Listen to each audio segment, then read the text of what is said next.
Elisabeth, Joe Biden va tenter de convaincre des Américains, disons-le, fatigués de sa présidence.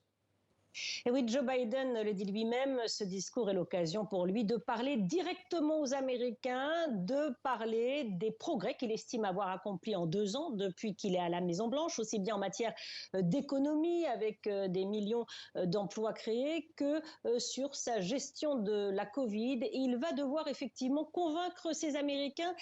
qui n'ont pas tout à fait la même perception que lui sur ces 2 ans, puisque d'après les derniers sondages, eh bien 6 Américains sur 10 estime qu'il n'a pas fait grand-chose en 2 ans. Et l'affaire du ballon espion chinois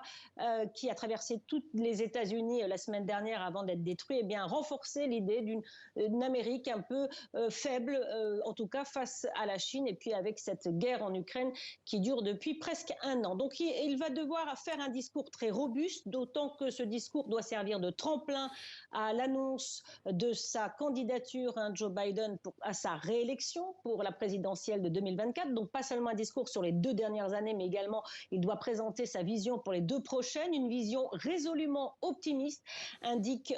ses conseillers à la Maison-Blanche, sauf que derrière le président, ce soir, lors de ce discours, il y aura sa vice-présidente, mais il y aura aussi, comme le veut la tradition, le président de la Chambre des représentants, qui est cette année un républicain, Kevin McCarthy, comme un rappel que Joe Biden va devoir maintenant agir avec un Congrès très divisé. Donc il va devoir